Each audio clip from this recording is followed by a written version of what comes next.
Hello again, welcome back to a brand new episode of Elden Ring.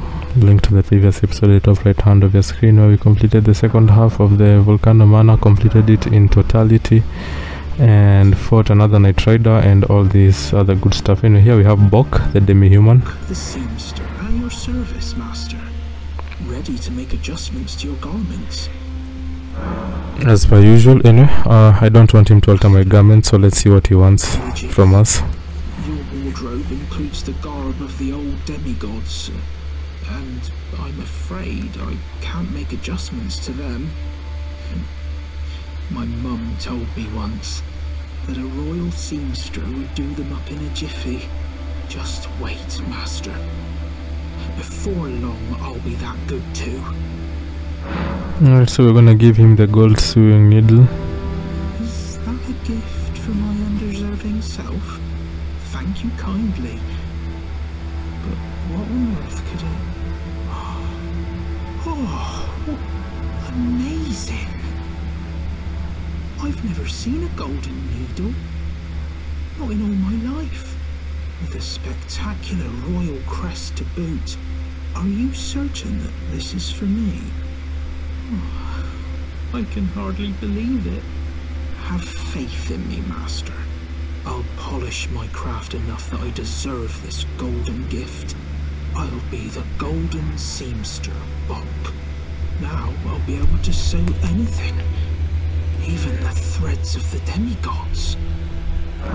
Alright, so we are done. So we have two things, so we surely should be happy. Pleased if she knew that I'm as good as any royal seamster now.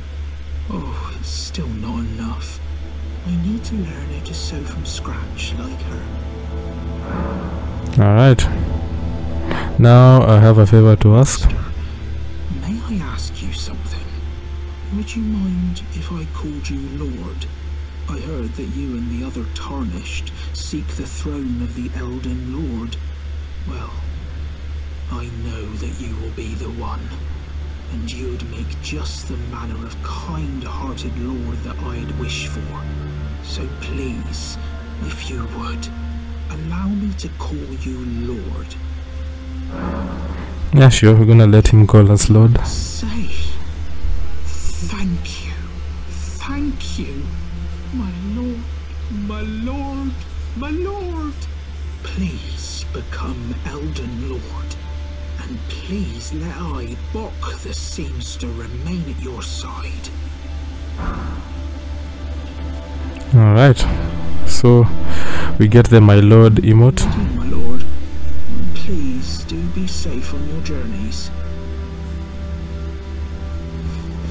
Alright, now that we're done, you guys remember there were some markings that we made. This is where the bridge is. I did not show this to you in the previous episode, which I am so sorry about, but I'll make certain to show it to you in this episode. So we did the Evergel in the previous episode, which was the golden lineage one, and we fought Godfrey. Like, seriously, from South Devs, naming is not your forte.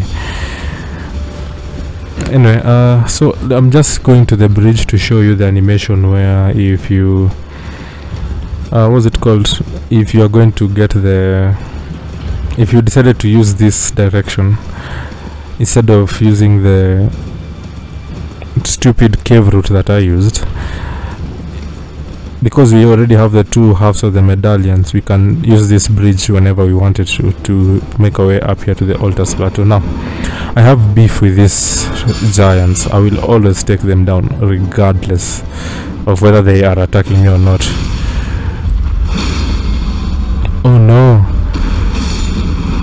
you are dead. Alright, we pick up the great arrow and now we go deal with the next giant. Of course, the ones with the sword weapons have more health than, or are tankier than, the other ones with the bow and arrows. Oh no, I critically wounded you and you're dead. Alright, so this is the lift, the Grand Dectus lift. We have the two halves of the Dectus medallion, so I shall easily show you guys so that you can see what you can do. So you just hoist the medallion, and this is how you operate the lift. So I shall shut up and let you guys see it.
Alright, and now this takes us back to Limgrave. So if you were to get the 2 halves of the Dectus medallion and followed the guidance of grace, like religiously, it would bring you to this Grand Dectus lift. Now the first time I played Elden Ring, that's all I was doing, just playing the game religiously, and it brought me all the way here, and sadly I only had 1 half of the lift, so I could not access the Altus Plateau. As you guys can see, we are back in Limgrave. So but if you followed my playthrough so far, you'd realize that we got both halves. One was in a fort somewhere in Limgrave, and another one was like in a chest somewhere in Limgrave. I can't even remember, but when we were doing Limgrave specifically, we found them. So like once you reach here, you'd do the same thing, hoist the medallion up, and then the lift would take you up and it will bring you to Altus. But you know, I just wanted to show you guys what would happen if you decided to use the lift. Now that is out of the way. The only things that I haven't done that I said I would do in the previous episode is fight the Omen. We will do that as well, but right now we have the last what's it called, falling star beast to take care of, and once we take care of it, we will be done with all falling star beast. We will never have to see one again, and if that doesn't make you happy, I don't know what will. So let's go deal with the falling star beast, ladies and gentlemen. So we'll just take this nice sharp left over here, as easy as you like, and you guys can already see there's a nice bit of purple right there, purple being the color of gravitational magic, and you can already see that we can bring out a summon. So we're gonna bring out Mimic as per usual,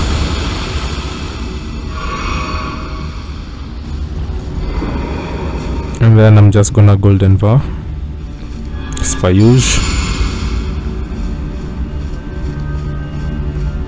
And right in there you're going to see a falling star beast, albeit this one is not fully mature, fully grown, that is. So I'm just gonna give it a nice drive by swing.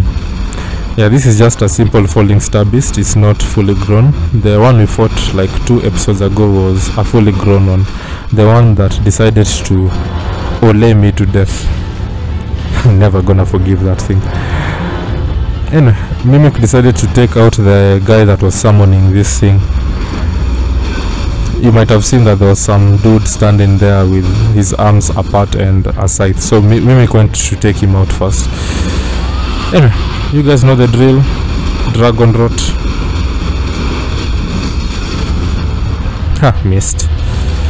We haven't yet given it the rot status effect, so we're gonna replenish our FP and do the dragon breath again. Now I will say this, if I went back to recheck the, what are they called, soft caps for these things, and FP, apparently FP's soft cap is at a 50 and my FP is only at a 20, so I could really benefit from upgrading my FP, allowing me even to use my dragon breath for much longer than I can actually. So you know, it's kind of something I'm kind of looking into. I also realized that my strength is not at its soft cap as yet, because, well, it's past one soft cap, which is at 18, but the next big soft cap is like at 55, and we only made it to a 40, so we still have an excess of 15 more levels that we can put into our strength.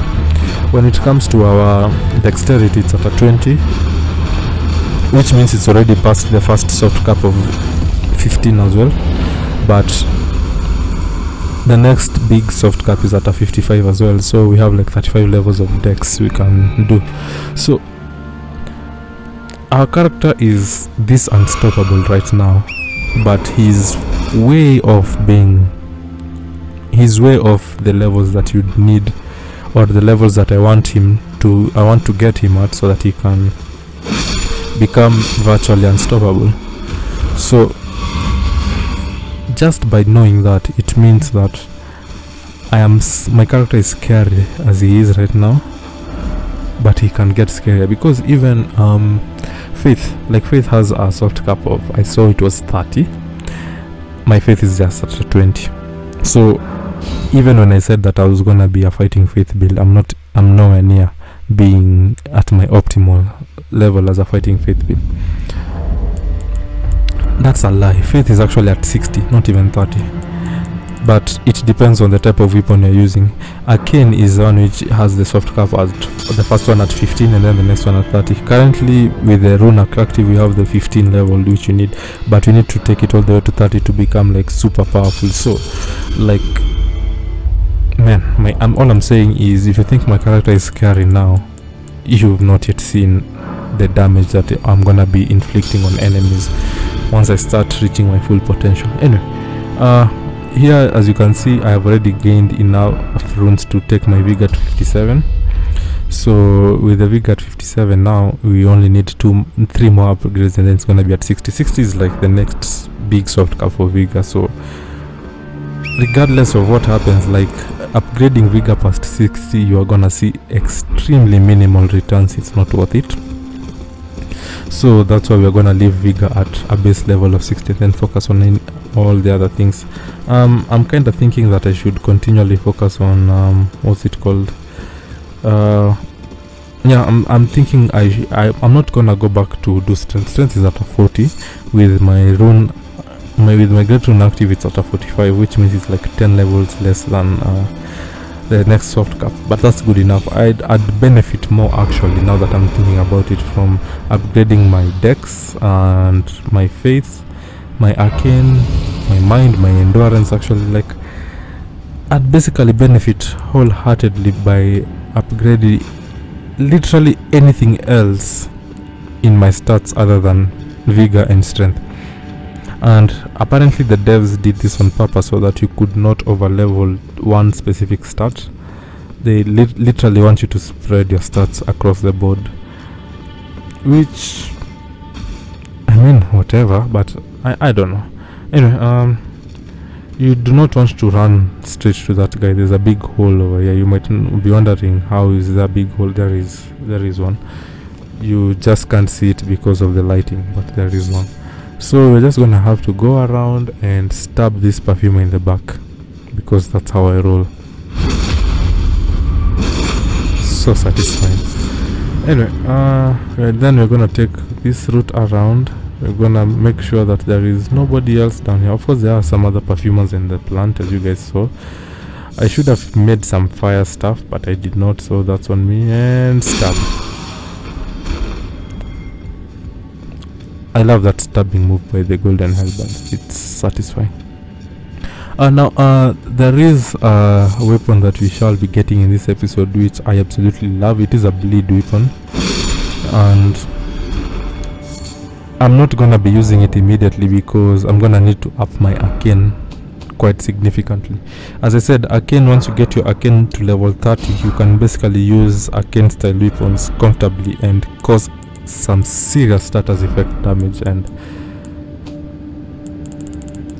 what's not to love about status effect damage, if you ask me, that is. Anyway, looking at this, I'm creating some fire pots. Absolutely flamed them. Anyway, I'm just hitting this plant with fire. You know the drill, plants don't like fire and all that stuff. Wow, it's extinguished the fire by... Okay, now I can't craft. You know, this game is idiotic. I can craft.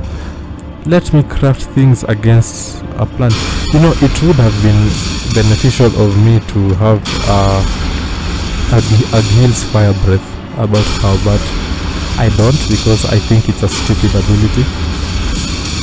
It's the weakest of all dragon abilities. I'm not even joking.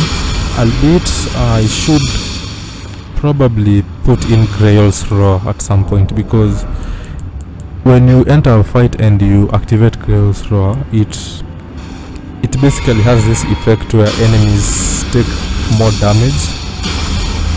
Like, yeah, just that dragon roaring means enemies will now start taking more damage than they would normally, and then from then on you can use other stuff. So you know what, I'm actually gonna consider placing in Grail's Roar, to be honest. Anyway, we've taken out the plant. Took us much longer than necessary because I was using lightning rather than fire, but hey, you can't be prepared for everything in life. You can try to be as prepared for everything as much as possible, but sometimes you just won't be prepared for everything, especially if the game is only allowing you to create 5 fire pots. Like, what the hell? Anyway,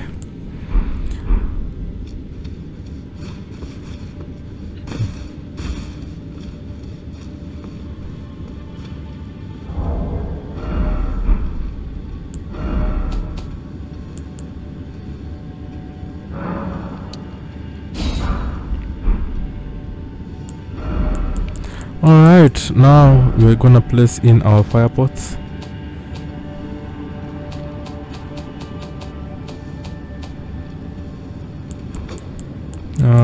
Where is... There we go. Sure, it's no worries. Anyway, I'm just gonna cycle towards them and... Fire pot. Hey yo. Hey yo. Hey yo. Hey yo. And hey yo. Right, so we're gonna escape the pollen. And look at that, your boy cannot craft any more pots. Don't you just love the duality of this game, brethren? Don't you just love how stupid this ability is? Like, I am so far off from everything else, but no, your boy is not allowed to craft pots. Because that would be, you know, that would make the fight unfair. Oh man, dude spitting a lot of poison. Oh no, more fire pots. More fire pots. And more fire pots. And lighting. And lighting. Oh no. Okay. I guess I'm just gonna have to fight on the ground.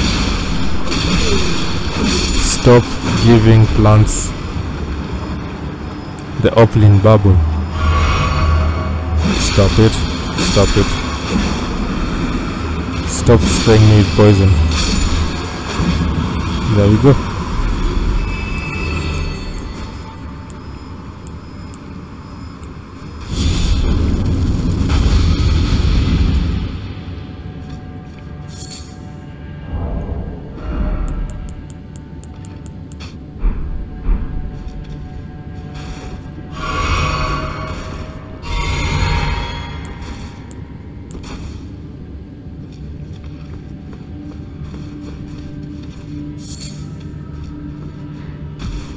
Alright, now that we're done, look at that, it's miniature Astel. So, you know, lightning strikes.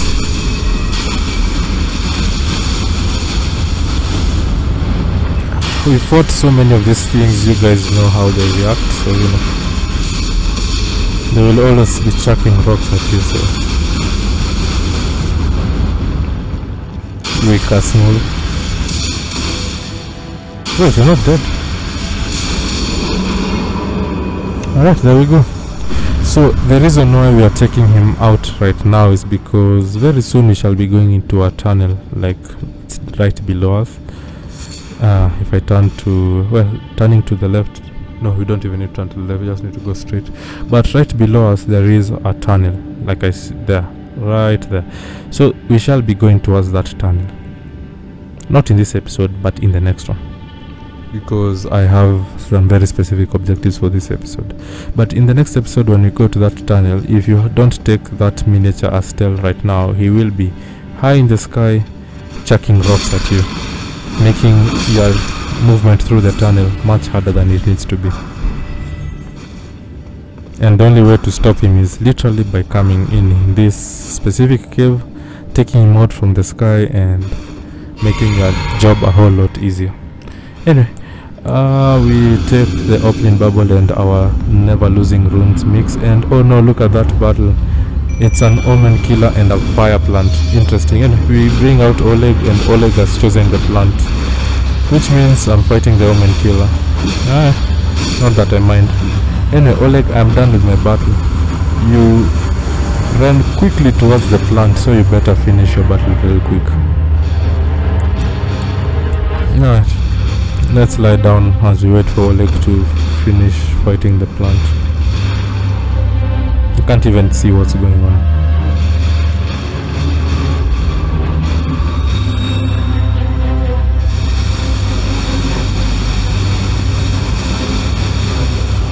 I don't know.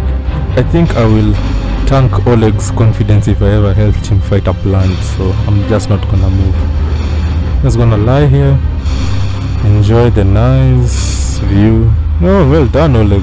Kill the plant.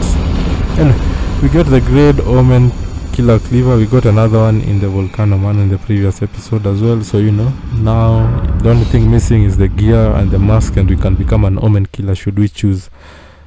I don't want to be an Omen Killer. I actually have nothing against the Omen. I think they are a very mistreated race of beings in the lands between. And when I become the Elden Lord, none of that will matter, because I have decided I'm going to burn this entire universe to the ground. I'm not kidding. I've decided to burn this entire universe to the ground. Oh man. Yeah, I know. I'm pretty sure you guys were thinking that I was gonna bring in a new order that is gonna treat everyone fairly and all that stupid nonsense you guys see in the movie. No. I am burning this place to the ground. I'm not even ruling with an iron fist. No, I don't care about this universe. I don't even want to rule it. I will just destroy everything that is in this universe, so that nobody ever has to suffer again, because everyone will be dead. Cool thinking, right? Anyway, I promised you guys that I was gonna kill some omen. Oh my god. I've just said that omens are the most mistreated beings in this Elden Ring universe, and I'm like, yeah, so now let me go kill them. Oh my, what's wrong with me? Oh man. You know what? I don't care about my hypocrisy. Let's kill some omen. What is up, big boy? Oh no. Oh no. Okay, this did not start well. Oh my god, he hit his body.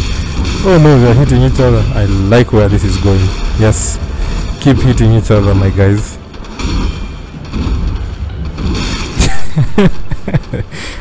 Bunch of idiots. Yeah, these two definitely have friendly fire turned on. Oh man, they did the damage to themselves for me. Nope. Iframes, bitch. Okay, you're dead. Alright, now let me deal with you. Come on. Nope. And now you're dead.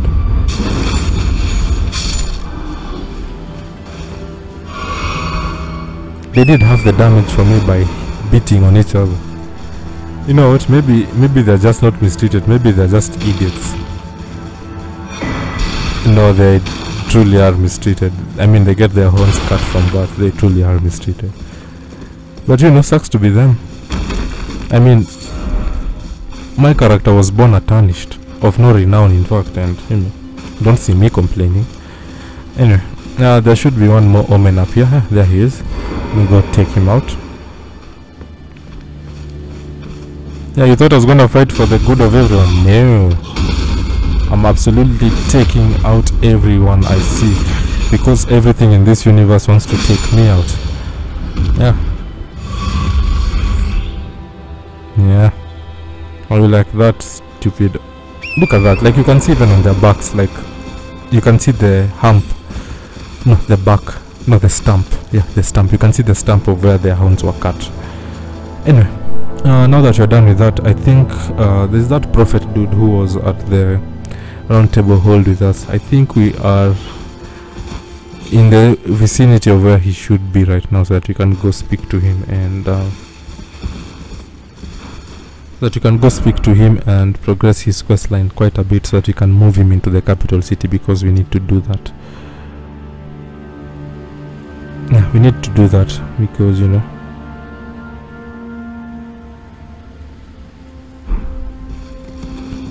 because I'm awesome. I don't know. I don't say that I'm awesome because I'm progressing a questline, but yeah, here he is. Look who we have here. How delightful to meet a familiar face, even after departing the Round Table Hold. I've been doing some learning of my own since then, actually, and will happily pass it along to you. Alright, so I'm yet to find the noble gold mask. I suppose he'll be closer to the Erd Tree. The path ahead might be perilous, but tread it I shall. Since departing the Round Table Hold, I've come to understand, in my solitude, how little it is I truly know. yeah, don't we all? To find the noble gold mask. I suppose he'll be closer to the Erd Tree. The path ahead might be perilous, but tread it I shall. Since departing the Round Table Hold, I've come to understand, in my solitude, how little it is I truly know. May the Golden Order...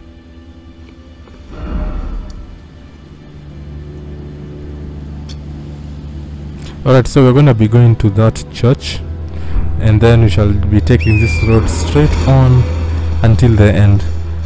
I just marked the church so that we know where it is. We'll not be going to it first. We'll just take this road all the way to the end. There should be a teleporter at the end, and this guy says that he hasn't found gold mask, yet he stopped halfway through his journey. He could have just literally gone straight to the end of the road, used the teleporter, and boom, appeared where gold mask is. I don't know.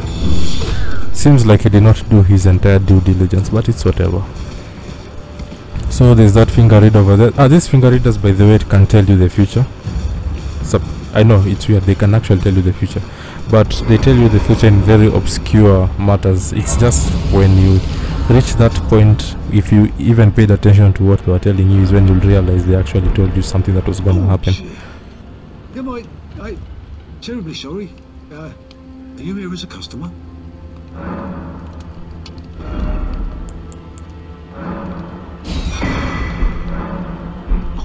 I must... Now that merchant is finally gonna start playing his violin for us, giving us some nice smooth jams.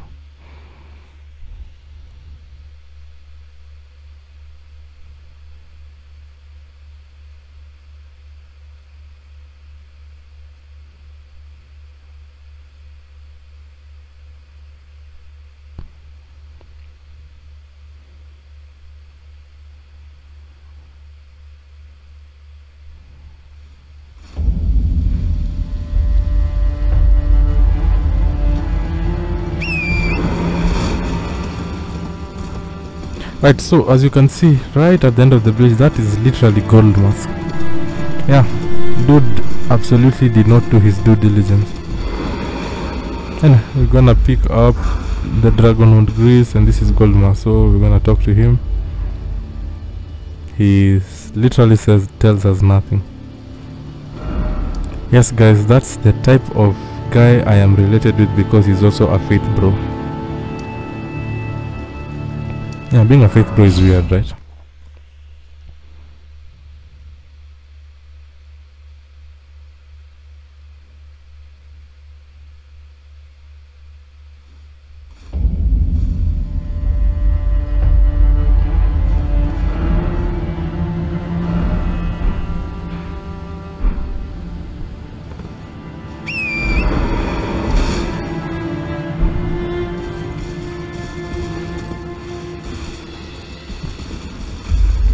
Alright, so now we're gonna go back to this prophet to tell him your gold mask is literally right up the road, so I don't know why you're just standing here. Just go see him, and then we're gonna go to the church and take part in 2 fights, one of which is gonna give me the weapon I've been waiting for. Doing well. Very good. Well then, would you like to learn an incantation? No, I don't, but I found a gold mask. Do you sport with me? From your description, He's literally up the road. no other than the gold mask himself. Of course, I knew he would be close by. Bless the Golden Order and its benevolent rays, and to you too, my sincerest thanks. May the Golden Order shine through you.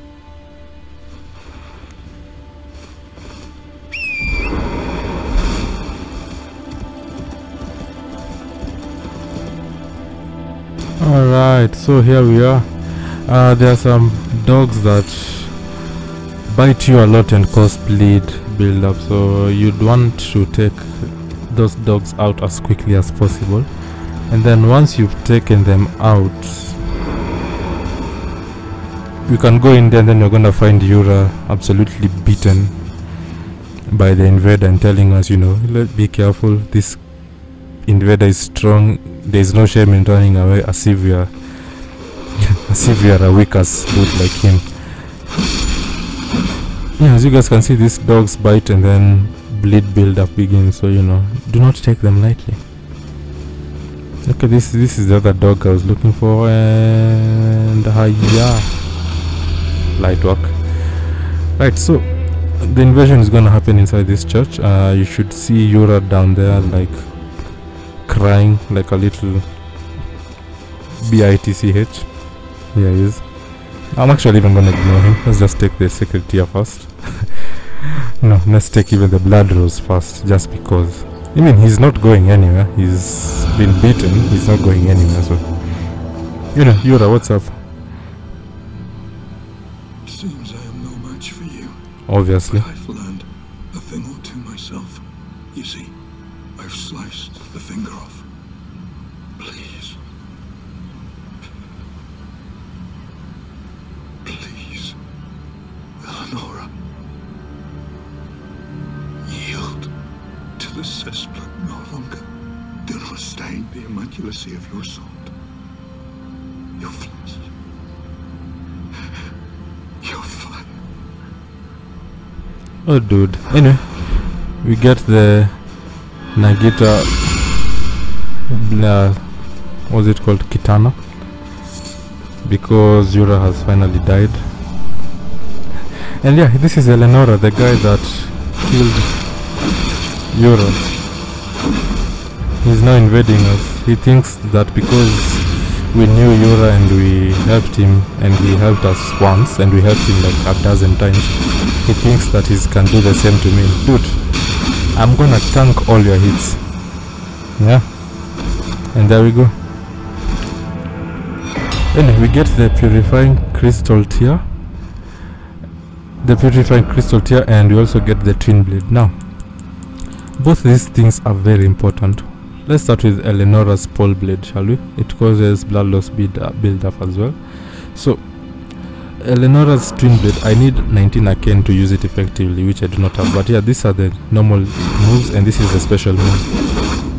You absolutely, this is the heavy attack, and then this is the normal attack, and another normal attack. Very quick, nice moves. You gotta love it. Gotta love it. And this is the bloody attack, which causes insane amount of blood loss. So, you know, something pretty cool to have. Now, once I upgrade my arcane to sufficient levels, I shall also upgrade the weapon itself all the way to +10, and then I might be tempted to say goodbye to the golden health, but not gonna lie. Not gonna lie. Anyway, we are done with that, so we don't have much to do, to be honest. I'm just gonna see what else we haven't yet done so that we can do it.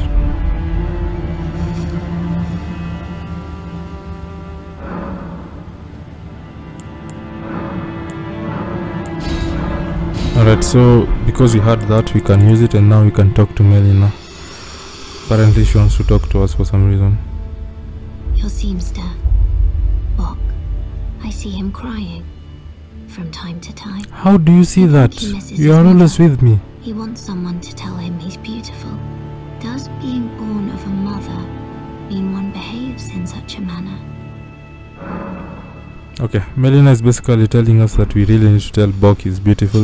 We picked up this thing, I wanna say 2 episodes ago, give or take, when we were talking to, when we were doing the quest line for our teacher.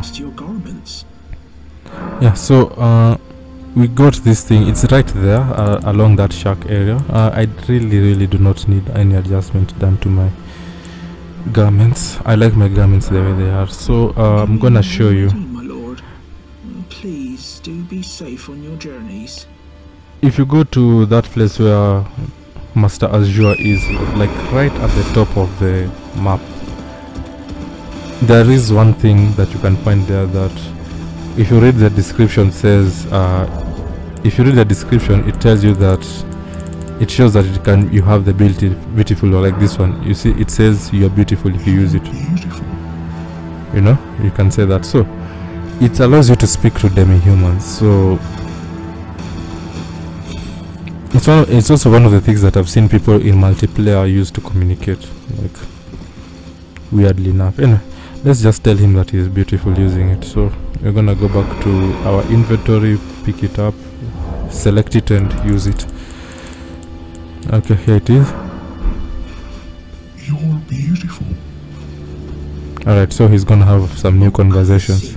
Ready to make. So I heard a voice. Did I just hear my mum speaking? Thank you very much. Mum was always the only one who said I was beautiful. And now, my dear lord, let me hear her voice.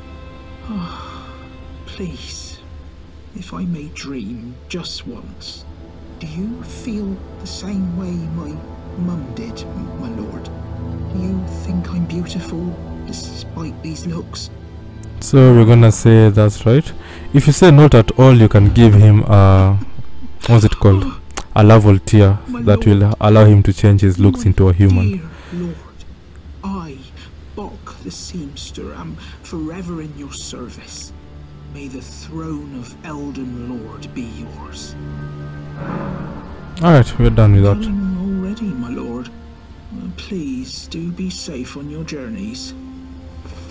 So if you tell him no, he's gonna request that you help him with the level tier so that he can go to Renala and change his appearance and all that. He becomes a human. But if you guys remember the episode where we fought Renala, those deformed babies and such, yeah, Bok turns into one of them and he can't move. He's basically dead because he can't move, he can't talk, he can't do anything. He's just a husk of a misshapen human being. So yeah, in as much as I think he is annoying, following me around everywhere, trying to change my clothing as if my fashion sense is not good enough already, I don't want him to end up in a misshapen husk. So that's why it's just better off to tell him that he's beautiful and agree that he is. Which, I mean, yeah, he is a demi-human, so, and that's how demi-humans look. I've never considered any demi-human to be ugly looking or anything like that. It's not the thing that comes to your mind to judge their looks based on what they innately are. Anyway, there is a second invasion that happens right here, so you know, that's why I came back. Now back to when we fought Eleonora, we got the pole blade, but there was that putrefying tear that we got. Now when we go and fight the demigod of blood, he has this move which he uses cursed blood, and once he splashes it on you, your health just deteriorates like real quick.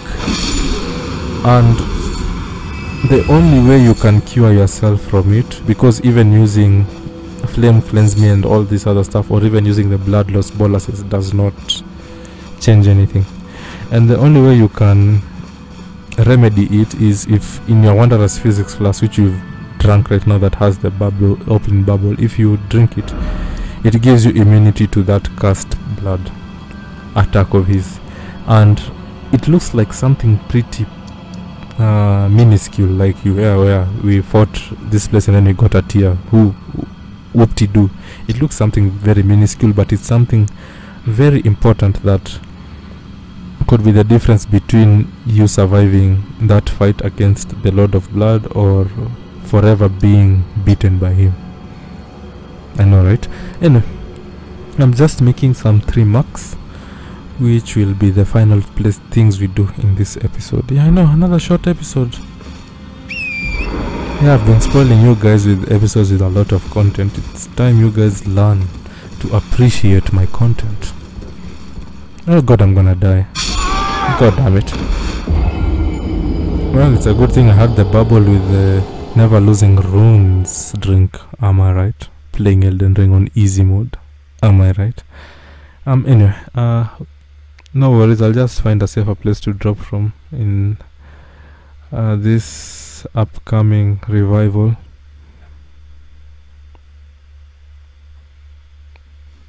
Yeah, I was out here talking smack to you guys about appreciating me, and then I fall to my death. Quite uncanny if you ask me. Anyway, I'm gonna activate another rune item because, you know, yeah, dying sucks. Anyway,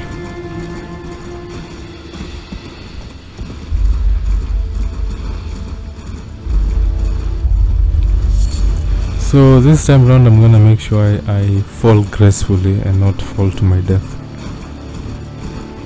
We don't want to keep falling to our death. That's not good, to keep falling to your death. Falling gracefully now, that's what we want to do. So what we shall be doing is casually making our way down. Okay, this time we did not die, thank god.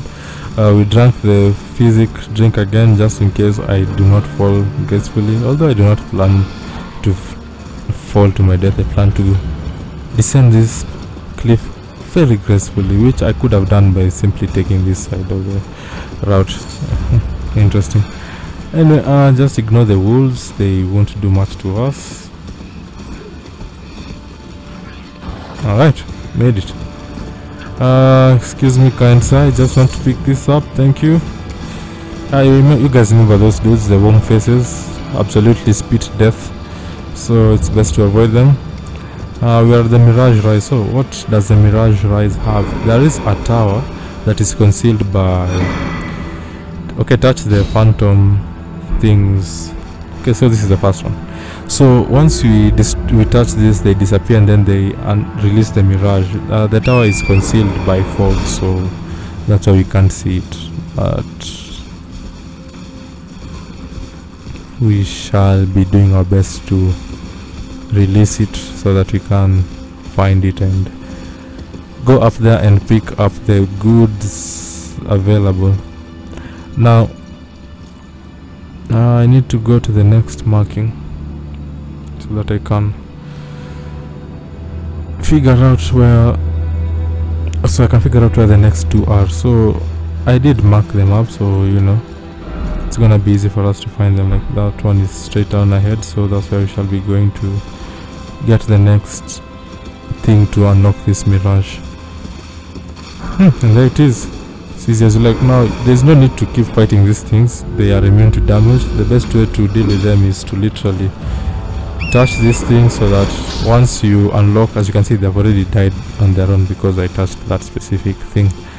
Avoid the warm faces, don't be an idiot like me trying to pick this up. Okay, excuse me sir, I'm sorry. Right, and yeah, now we only need to get to the third one and we shall be done with this. Pick up the golden rune 3.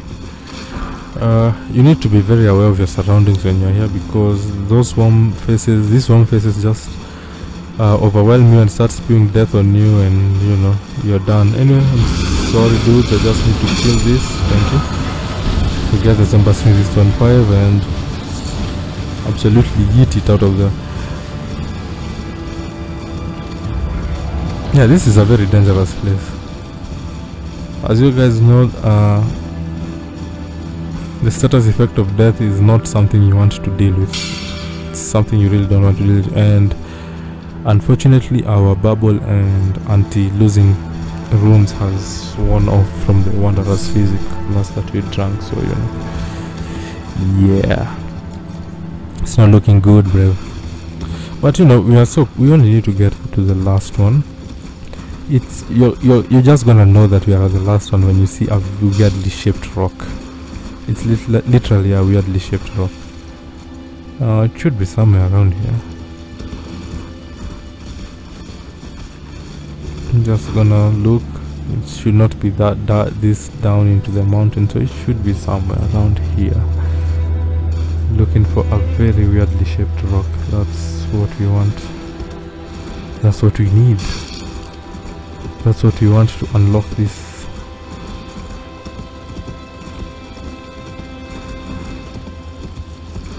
And alright, so here we have a site of grace, which is gonna be very helpful for us. So. Iframes, bitch.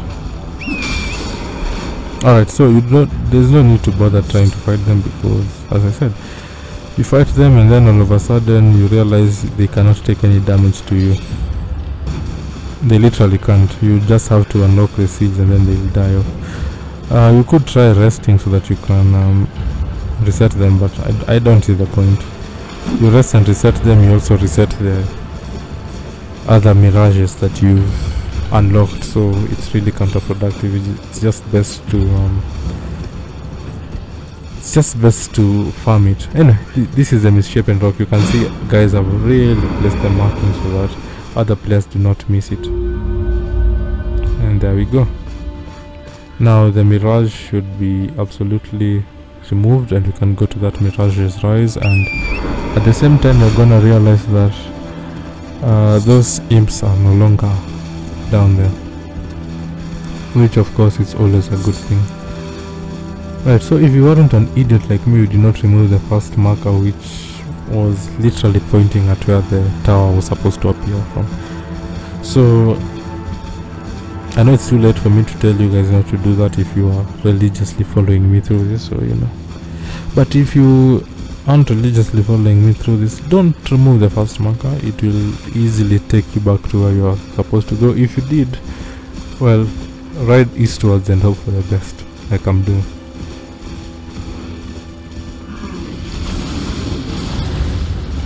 If you hear that sound, it means you are in the vicinity of Mr. Wormface. There's actually a Wormface, the boss, over here as well. These are just miniature Wormfaces, but like there's a very huge Wormface around here.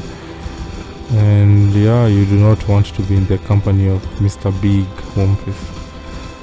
Well, you could be with your summon, but I don't even think your summons will help you that much. Oh, actually this is the tower, never mind. Yeah, so just ride eastwards. Anyway, this is Mirage Rise. We're gonna climb up.